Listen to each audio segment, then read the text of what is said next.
बिस्मिल्लाहिर्रहमानिर्रहीम, अस्सलाम वालेकुम। अली सलमान जी टीवी के तमाम नाजरीन को जी स्पोर्ट्स में खुश आमदीद कहता है। जब पीर से लेकर जुमेरात तक रोजाना रात 11:05 पर हम इस महफिल को सजाते हैं आपके लिए और बात करते हैं उस दिन खेले जाने वाले मैचेस के बारे में या उस दिन से जुड़ी स्पोर्ट्स की खबरों के बारे में। आज का दिन जनाब बहुत ही इंपॉर्टेंट दिन है पाकिस्तान स्पोर्ट्स के हवाले से, यानी 11 अगस्त पाकिस्तान स्पोर्ट्स में क्यों इंपॉर्टेंट है ये हम आपको बताएंगे। लेकिन सबसे पहले प्राइम का फॉर्मेट आज की टॉप स्टोरीज।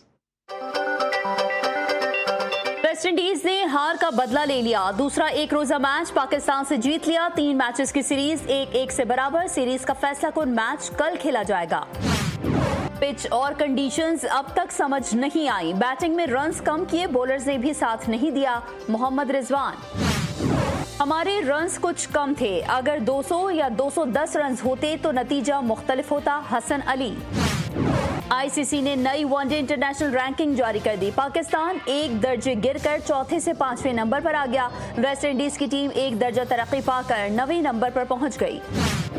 पाकिस्तान शाहीन्स का डार्विन ऑस्ट्रेलिया में ट्रेनिंग का आगाज। खिलाड़ियों ने कोचेस की निगरानी में नेट सेशन में हिस्सा लिया।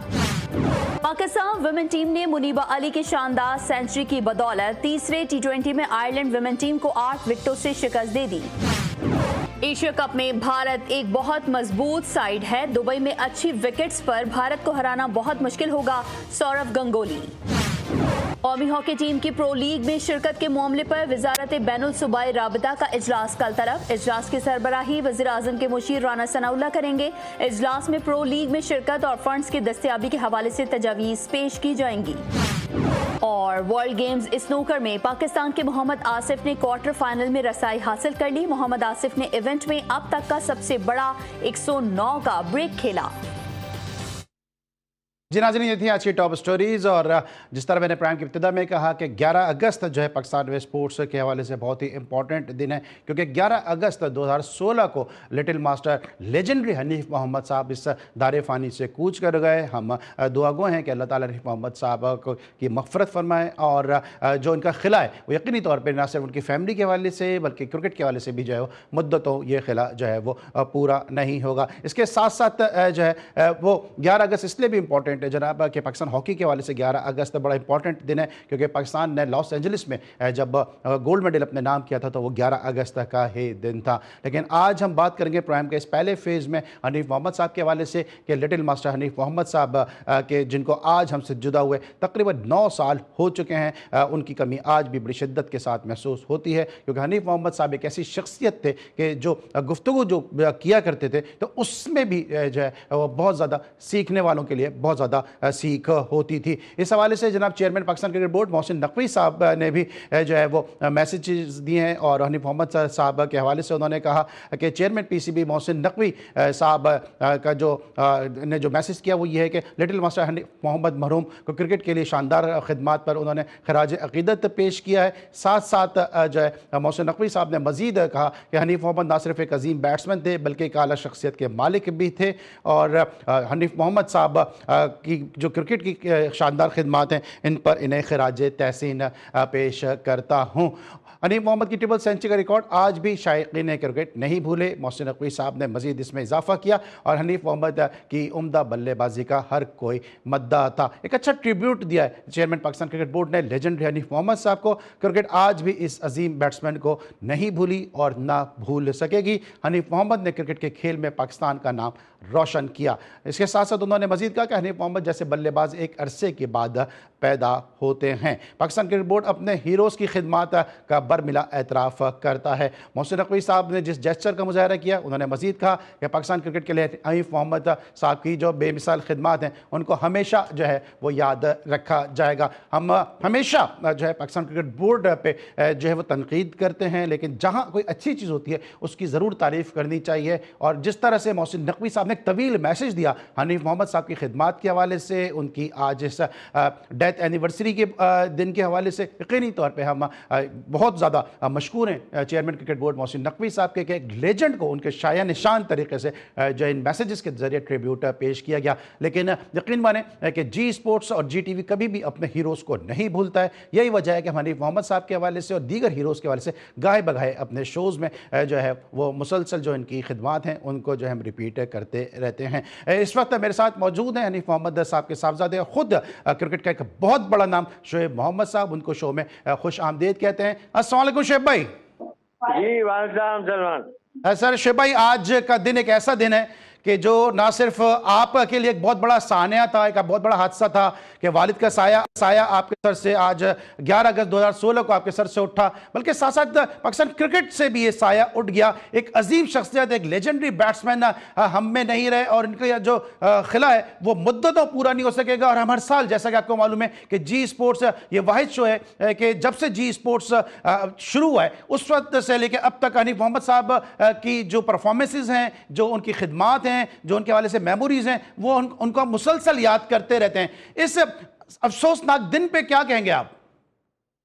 जी सलमान, पहले तो जीटीवी का आपका बहुत शुक्रिया। हमेशा हर साल आप लोग की जो तरफ से जो एक्नॉलेजमेंट आती है हनीफ साहब के लिए, वो is absolutely second to none. और खास तौर पे आप उसको टाइम टू टाइम उनके सर्विसेज को याद करते हैं। और बड़ी बात है कि अपने हीरोज को इस वक्त भी आप लोग याद कर रहे हैं और परफॉर्मेंसेज हाईलाइट की जा रही है। मोहसिन नकवी साहब का भी बहुत बहुत शुक्रिया, जो उन्होंने जो तमाम उनके लिए अल्फाज यूज किए, वो बहुत खुशी की बात है कि उन्होंने अपने जो हीरोज हैं, रियल हीरोज और real the original little master के लिए जो अल्फाज यूज करे हैं, वो बहुत मुझे खुशी है उस बात की। लेकिन जैसे उन्होंने कहा कि बहुत अरसे के बाद पैदा होते हैं इस तरह के प्लेयर, तो मैं नहीं समझता कि इस तरह के प्लेयर पैदा हुए हैं। इसलिए कि जब पाकिस्तान का नाम कोई नहीं जानता था, वो इंडिया का हिस्सा समझता था, तो इनकी परफॉर्मेंसेस से ये दुनिया में पता चला कि जो पाकिस्तान एक अलग एंटिटी है, अलग मुल्क है। इनके वर्ल्ड रिकॉर्ड से पता चला कि लोग जब पाकिस्तान का नाम लेते थे तो वो कहते थे हनीफ की कंट्री, बगैर एड्रेस पे सिर्फ हनीफ मोहम्मद लिखा हुआ होता था तो घर पे वो आ जाया करते थे लेटर। तो ये एक्नॉलेजमेंट जो है या इस तरह की सर्विसेज या परफॉर्मेंसेज हैं जो, और वो नहीं देखने में आई। उसके बाद कैप्टन बोले कि अगर हनीफ नहीं खेलेगा तो हम ये टेस्ट मैच हार जाएंगे। हाफ फिटनेस के ऊपर भी जब मैच खिलाया गया तो जब सेंचुरी की तो इंडिया से वो मैच वहाँ जीत मिली। तो इस तरह के 30 दिन के किश्ती के सफर के बाद वर्ल्ड रिकॉर्ड कर देना, आज के कोई प्लेयर को आप अगर बैटिंग पे खिला दें या 30 दिन का ले ऑफ पीरियड कर दें तो वो बल्ला पकड़ना भी शायद भूल जाएगा। लेकिन वहाँ world record against West Indies जैसे प्लेयरों के सामने कर देना, ये बस कुदरत का ही कमाल था जो उन्होंने हनीफ साहब के लिए रखा था। ये एजाज़ात और अल्लाह पाक का बेता कि वो उन्होंने इस तरह से इस खानदान को पूरी दुनिया में, और नाम ही ऐसा है मोहम्मद का कि इससे बड़ा तो नाम है ही नहीं पूरी दुनिया में, और उसके साथ अटैच कर देना। हम लोग इतने छोटे हो के फैमिली के नाम से मशहूर हुए पूरी दुनिया में, इससे ज्यादा क्या खुशी की बात हो सकती है या इससे ज्यादा क्या किसी को आप। बिल्कुल सही। अच्छा शोएब भाई, अभी हमने हेडलाइन में देखा कि मोहम्मद रिजवान का एक स्टेटमेंट आया कि हम अभी तक पिच को नहीं समझ सके, कंडीशन को हम नहीं समझ सके। ये इतनी बड़ी जो सपोर्टिंग स्टाफ की फौज जाती है पाकिस्तान टीम के साथ, वीडियो एनालिसिस है कि एनालिस्ट के हवाले से कहा जाता है कि उनके जो एनालिसिस हैं वो जो है वो मामलात को समझने में मदद देते हैं। लेकिन हनीफ मोहम्मद साहब ने कैसे ब्रिजटाउन बारबाडोस में 337 रन की इनिंग खेल ली, ना वीडियो एनालिस्ट थे, ना हेलमेट थे, ना प्रोटेक्टिव गार्ड थे, ना प्रॉपर क्रिकेटिंग गियर्स थे, सामने जो है वो वेस्ट इंडीज के जो तेज रफ्तार बॉलर थे और 5 फुट 7 इंच के जनाब हनीफ मोहम्मद साहब थे। उस वक्त ये सारी बातें नहीं होती थी। आपको लगता है कि अब स्किल्स की कमी है और बिला वजह के जो लैम एक्सक्यूजेस किए जाते हैं? देखिए, ये सबसे बड़ा नुकसान ही पाकिस्तान टीम को इसी चीज का है कि डिपेंडेंट कर दिया गया है दूसरों के कंधों पे। खेलना एक बैट्समैन ने अकेले है, और उसके पीछे 5 किस्म के लोग, उसके साइकोलॉजिस्ट, हेड कोच, कैप्टन की अलग, फिर बैट्समैन की अपनी सोच, फिर इस तरह के जो दूसरे जो एंटोराज ऑफ सपोर्ट स्टाफ, वो क्या क्या बताएंगे और इंसान क्या कहाँ कहाँ सोचेगा। तो और तो उस वजह से ये इंसान की जो सबसे जो मेन प्रायोरिटी है, समझाते थे कि जो कंसंट्रेशन लेवल जो है वो आपका सबसे हाई होना चाहिए, हिम्मत आपके पास जबरदस्त किस्म की होनी चाहिए। फिर फिटनेस लेवल आज के प्लेयरों का दिखाने के लिए तो बहुत है कि शायद ज्यादा पुशअप लगा सके, लेकिन वो cricketing fitness is a different ball game, और सिर्फ एक ट्रैक के ऊपर ज्यादा भाग लेना वो कमाल की बात नहीं है। आपका फुटवर्क कंप्लीट होना चाहिए, आपकी टेक्निक टॉप क्लास होनी चाहिए, against difficult condition, trouble waters में से आपको कैसे निकलना है उसका आर्ट आना चाहिए। इस किस्म की और बहुत सी आर्ट ऑफ बैटिंग के अंदर चीजें फॉल करती हैं, और वो चीजें वो लोग बता सकते हैं कि जिन्होंने जो खुद उस चीज से गुजरे हो। ये पूरा सपोर्ट स्टाफ में से एक पाई का भी इनका एक्सपीरियंस नहीं है जो ये चीजें बता सके, और उसकी वजह से ये प्लेयरों को नुकसान होता है। इस तरह के जब टॉप क्लास कोचेस के ऊपर आप कहते हैं कि जी हमने इसको हायर कर लिया, उसको हायर कर लिया, तो मैं इसी वजह से बहुत सी दफा टीम के ऊपर बात करता हूं कि ये इनकी परफॉर्मेंसेस अच्छी नहीं है। आप लोग भी कहते होंगे कि ये चीज बार बार क्यों कही जा रही है कि पाकिस्तान गलतियां कर रहा है। गलतियां कर रहा है तो हम बात कर रहे हैं, गलतियां नहीं करेगा तो फील्डिंग के अंदर शुएब भाई, कंसिस्टेंसी का एक बड़ा इशू है, और साथ साथ कहने को तो हमारे पास जो सपोर्टिंग स्टाफ है, जो हमारा बैटिंग कंसल्टेंट है, बॉलिंग कंसल्टेंट है, कहने को तो हम शायद वो फिल इन द ब्लैंक कर देते हैं, लेकिन आप ये समझते हैं कि हमारे साथ एक बहुत बड़ा जो इशू है वो ये है कि कभी कोई थ्रो डाउन अच्छी करा रहा होता है तो हम उसको पाकिस्तान का बैटिंग कंसल्टेंट लगा देते हैं, कभी कोई अंडर 13 की जो है वो कोचिंग अच्छी कर आया तो हमने कहा यार ये अंडर 13 में बहुत अच्छा है, अंडर 16 में बहुत अच्छा है, अंडर 19 में बहुत अच्छा है, इसको पाकिस्तान की टीम का बैटिंग कोच लगा दो, या पाकिस्तान टीम का फील्डिंग कोच लगा दो, या बॉलिंग जो है वो जो कोच लगा दो। ये हम सिर्फ जो है नामों को रख रहे हैं, लेकिन हम ये नहीं देख रहे हैं कि क्या उसने इंटरनेशनल क्रिकेट का फ्लेवर चखा हुआ है या नहीं चखा हुआ, या इस टेंस सिचुएशन में किस तरह से परफॉर्म किया जाता है। पहली बात तो ये सलमान, बहुत जबरदस्त आपने 2-3 जो पॉइंट रेज किए ना जो अभी, कि जी बॉलिंग जो गेन कराते हैं या जो अंडर 13 या अंडर 16 के कोचेज, और इस तरह जब तक आप डीप वाटर्स में से वो चीजें एक्सपीरियंस करके बाहर नहीं निकलते, आपको वो चीजें नहीं आती। सबसे बड़ी बात होती है प्रेशर। तो ये जितने भी स्टाफ में से ये जो लोग जो रखे जाते हैं, 2-2, 4-4 मैच खेले हुए भी प्लेयरों को रख लिया जाता है, या 230 कोचेज में से कितने कोचेज खेले हुए हैं पाकिस्तान की बड़ी क्रिकेट? हार्डली 98% भी नहीं खेले हुए। इसी वजह से या उनके जो यंगस्टर्स हैं वो पर आके इसलिए क्रम्बल कर जाते हैं कि उनको उस वेब में से, उस मुश्किलात में से बाहर निकलने का आर्ट नहीं सिखाया जाता प्रॉपरली। टाइम एंड अगेन उसको ग्राइंड कराना पड़ता है, फिर जाके उसको समझ आती है एक बच्चे को, और फिर वो जब पाकिस्तान टीम में आता है तो वो सीखा सिखाया होता है। पाकिस्तान के अंदर ज्यादातर स्टूडेंट की तरह पाकिस्तान टीम में प्लेयर आते हैं, जबकि उनको होना चाहिए teacher. You can't be a student right at the top of the ladder, you got to be a teacher for when representing your country.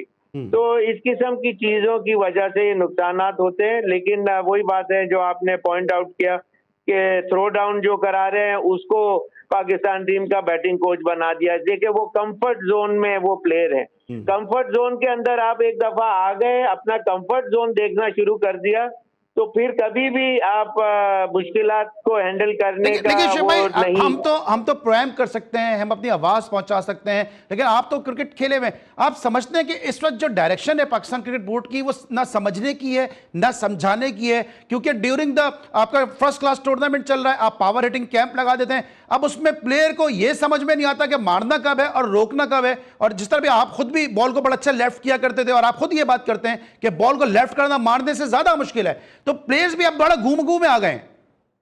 देखिए, जो अच्छा बॉल है उसके ऊपर आपने बचना होता है ना। अब 10वीं स्टंप पे बॉल बाहर जा रही है और आप उसको ब्लॉक कर रहे हैं, इसका मतलब आप सिर्फ ब्लॉक इसलिए कर रहे हैं कि विकेटों में ना चली जाए, आपको पता ही नहीं है कि जी थर्ड आपका ऑफ स्टंप किधर है। तो इस तरह से जो मुश्किल या जो तो अच्छी सर बॉल आपको होती है बाबर का भी उसको फिर बाबर का भी यही इशू नजर आता है कि उनको भी समझ में आ रहा है मिडिल की बॉल पे प्रॉब्लम है? किसको? बाबर आजम। हाँ नहीं, बाबर आजम के साथ ये है कि वो अपने स्टाइल ऑफ प्ले में फंसे हुए हैं कि मैं कोई स्पेशल शॉट खेल के अपने पब्लिक को दिखाऊं, स्पेशल शॉट ऐसा खेलूं कि मेरी वाह वाह हो। इसी के उनकी कवर ड्राइव्स और लोगों ने इतनी तारीफ की, इसमें कोई शक नहीं कि वो बहुत खूबसूरत खेलते हैं, लगते भी बहुत खूबसूरत है।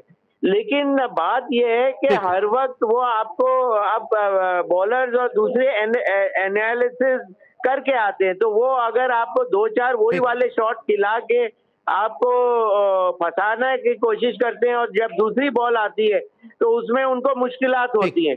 तो अगर आप अपने उस स्टाइल को पकड़ के, इसलिए कि आपको कभी हाँ। सिंगल डबल पे सेंचुरी करनी ठीक। होती है, कभी उसमें किसी भी इनिंग में चौके ज्यादा मिलते हैं। तो it's a blend of mixture of both basically. ठीक। आपको बच के भी खेलना है, आपको एक टाइम पे फ्लो ऑफ रन्स आसानी से खुद ब खुद भी मिलता है, और किसी टाइम के ऊपर आपको बिल्कुल ब्लॉक करना पड़ता है कि आउट ना हो, ऐसे शॉट खेलने पड़ते हैं। तो वो चीजें लॉन्ग इनिंग्स के लिए ये चीजों की रिक्वायरमेंट है। इट्स और इसके लिए फिर शोएब भाई वही बात आ जाती है, फिर सिखाएगा कौन? फिर इसके लिए तो वही प्लेयर चाहिए जिसने इंटरनेशनल क्रिकेट देख खेली हुई हो। और शोएब मोहम्मद साहब जैसे लोगों से हम इस्तेफादा करने को तैयार नहीं है, क्योंकि जाहिर सा उन्होंने अच्छी की है और ये फिर अपनी जो है वो चीज़ें सिखाएंगे जिसको शायद पाकिस्तान क्रिकेट बोर्ड सीखना नहीं चाहता। Sir thank you so much for your valuable time कि आज के इस खुसूसी दिन के मौके पर आपने जी स्पोर्ट्स के लिए वक्त निकाला और हनीफ मोहम्मद साहब के हवाले से हमसे गुफ्तगू की और पाकिस्तान क्रिकेट को भी हमने डिस्कस किया। ब्रेक लेंगे, वापस आएंगे, मजीद गुफ्तगू करते हैं।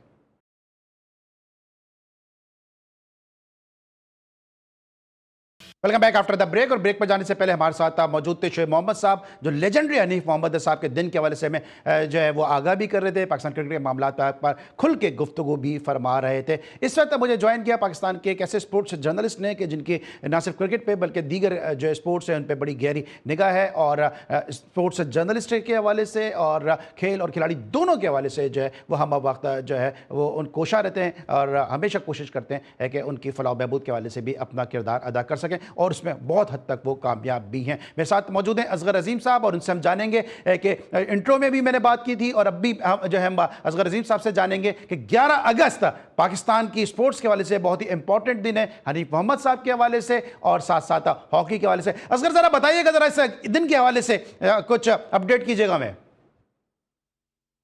देखिए अली सलमान, ये जीटीवी का क्रेडिट है और आपका और नकी का कि वो हर प्लेयर को याद रखते हैं, ख़्वाह वो प्लेइंग में हो या नहीं हो, उसकी सालगिरह हो या खुदा ना करे वो दुनिया से रुखसत हो जाए। अभी मैं सुन रहा था शोएब मोहम्मद को, चूँकि आज बरसी है लिटिल मास्टर हनीफ मोहम्मद की, और एक ऐसा प्लेयर जो पाकिस्तान को शायद अब दोबारा ना मिले, ऐसा प्लेयर, ऐसा क़ुव्वत वाला और ऐसे तहम्मुल वाला, ऐसे स्टेमिना वाला जो कि 5 दिन टेस्ट में बैटिंग कर ले और उफ तक ना करे। तो मैं ख्याल है कि आज का दिन तो इस हवाले से बहुत अहम था, और मैं फिर एक बार क्रेडिट दूंगा आपको, जीटीवी को और नकी को। और देखिए जहाँ तक बात है 11 अगस्त की, तो यकीनन आज एक तारीख साज दिन इस हवाले से भी है कि पाकिस्तान ने आज आखिरी बार ओलंपिक जीता था और जर्मनी को 2-1 से शिकस्त दी थी। आई थिंक मंजूर जूनियर कैप्टन थे और रशीदुल हसन भी उस टीम का हिस्सा थे।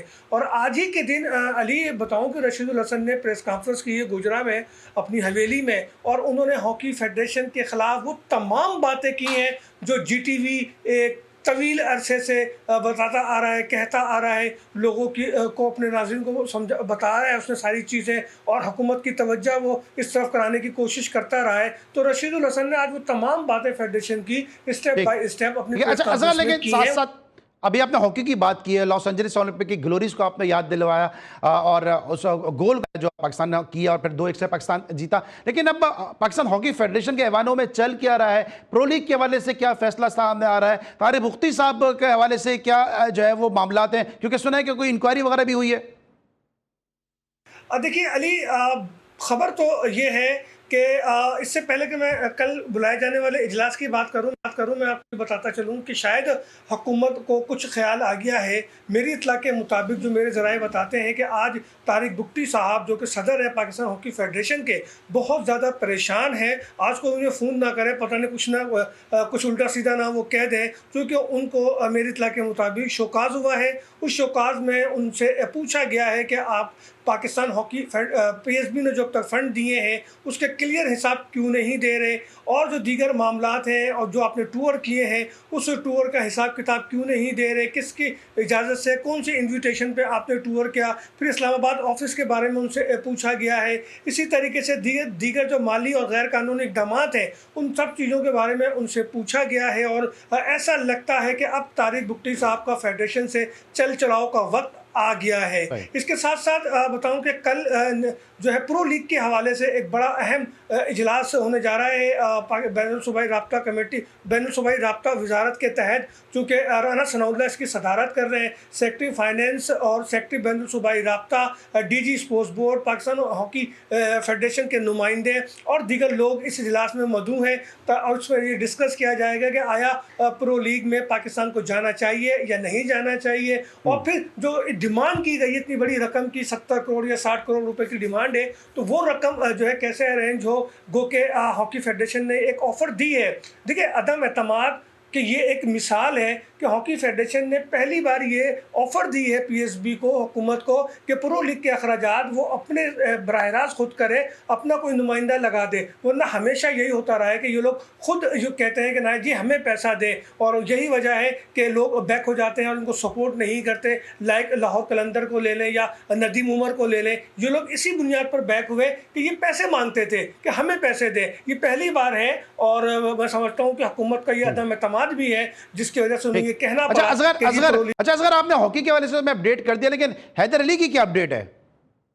देखिए, क्रिकेटर हैदर अली का जो वाकया मैनचेस्टर में हुआ है उस हवाले से जो अपडेट है वो यही है कि उसमें और उस लड़की में जो है वो मामला तय पा गए हैं आउट ऑफ कोर्ट, और उनके वकील ने बड़ा अहम रोल अदा किया है। जो मेरी इतलात हैं कि 1 लाख पाउंड की डिमांड की गई थी, आई थिंक के 30 या 40 हज़ार पाउंड में मामला तय हुए हैं आउट ऑफ कोर्ट। जबकि ये बात भी साबित हो गई है कि उसमें लड़की जो है वो ज़्यादा इन्वॉल्व थी, और उसने जो है हैदर अली पे जो इल्ज़ामात लगाए थे उन इल्ज़ामात में मुझे नहीं लगता, या अभी तक वो इल्ज़ामात साबित भी नहीं हुए हैं। लेकिन जो केस ख़त्म होने वाली बात है, चूँकि बरतानिया का लॉ बड़ा सख्त है, अगर कोई लड़की इस हवाले से इल्ज़ाम लगा दे हरासमेंट का या रेप केस का, तो फिर वो लॉ बहुत ज़्यादा सख्त है। और सिर्फ तहकीक के लिए ही 6-6, 7-7 महीने लोगों को अंदर रहना पड़ता है। तो साबित हो या ना हो वो तो अलग बात है। तो इन सब चीज़ों से जान छुड़ाने के लिए जो है मामला मेरे इत्तला के मुताबिक तय पा गए हैं, और लेन देन पे जो है वो चीज़ें अब वाइंड अप की तरफ। ठीक है, आप हमें अपडेट कर रहे थे, और ये कोई पहला वाक़या नहीं है कि स्पोर्ट्स में इस तरह किसी प्लेयर को जो है वो हिरास किया गया और प्री प्लान हिरास किया गया। इससे पहले माइक टायसन जैसे अजीम बॉक्सर के साथ भी ऐसा हो चुका है, और साथ साथ जब पाकिस्तान की जूनियर टीम वेस्ट इंडीज़ गई थी तो पाकिस्तान के प्लेयर्स पे भी इस किस्म के संगीन इल्ज़ामात लगाए गए। लेकिन हमारे प्लेयर्स को भी चाहिए कि इन जो सियासतें हैं, जो साजिशें, उनसे जो है वो ज़रूर जो है उनको होशियार रहने की ज़रूरत है। ब्रेक लेके वापस आएंगे, हमारे साथ मौजूद होंगे डायरेक्टर जनरल स्पोर्ट्स बलूचिस्तान जनाब यासिर खान बाज़ई साहब। जानेंगे उनसे बलूचिस्तान गेम के हवाले से। मिलते एक छोटे से ब्रेक के बाद।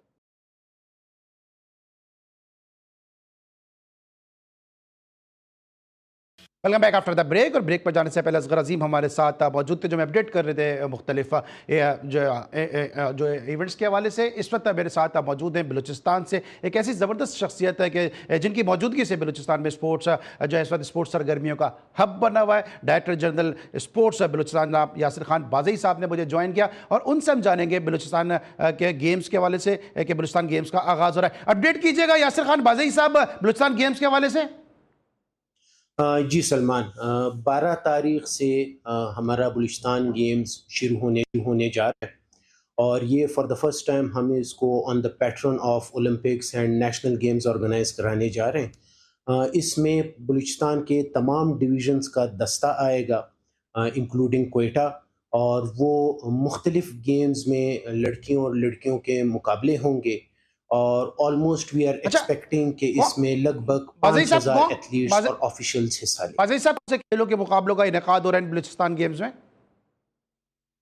जी, पॉइंट टेबल पे जो गेम्स हैं वो हमने ऐसे गेम्स चुने हैं जो बलूचिस्तान के हर अजला में खेले जाते हैं, like cricket, football, badminton, table tennis, futsal, और कुछ इंडोर गेम्स हैं, कुछ ट्रेडिशनल गेम्स हैं। ठीक है। बलूचिस्तान में फुटबॉल का अभी टूर्नामेंट बड़े कामयाबी के साथ जो है मुकम्मल हुआ, फिर बलूचिस्तान गेम्स आप कराने जा रहे हैं, इसके बाद क्या प्रोग्राम है स्पोर्ट्स के हवाले से? जी, इसके बाद हम कराने जा रहे हैं ऑन द पैटर्न ऑफ जो आपने हमारी एक सक्सेस बयान की, फुटबॉल गोल्ड कप। इसी तरह हम क्रिकेट का सीएम गोल्ड कप कराने जा रहे हैं in the end of August and early सितंबर। उसके बाद सितंबर में we are going for national youth games जो कि इस्लामाबाद में मुनक्किद होने जा रहे हैं, और वहाँ पे हम ऑलमोस्ट 450 का बलूचिस्तान का कंटिजेंट लेके जाएंगे और परंदा गेम्स में हिस्सा लेंगे इंशाल्लाह। यासिर साहब हमारे साथ मौजूद थे, और जिस तरह यासिर खान बाज़ई साहब बलूचिस्तान में स्पोर्ट्स के वाले से काम कर रहे हैं, यकीनी तौर पर इनकी खिदमत जो सराहे जाने के काबिल हैं। और साथ साथ बुशरा कमर जो हमारी रिपोर्टर हैं, जिस तंदही के साथ रिपोर्टिंग कर रही हैं बलूचिस्तान में स्पोर्ट्स के न सिर्फ खेलों के हवाले से बल्कि साथ साथ दीगर वाक़यात के हवाले से, यकीनी तौर पर बुशरा कमर को भी इसका क्रेडिट जाता है। आज के लिए बस इतने, इंशाल्लाह कल एक दफ़ा फिर मुलाकात होगी। अली सलमान को इजाज़त दीजिए, अल्लाह हाफ़िज़।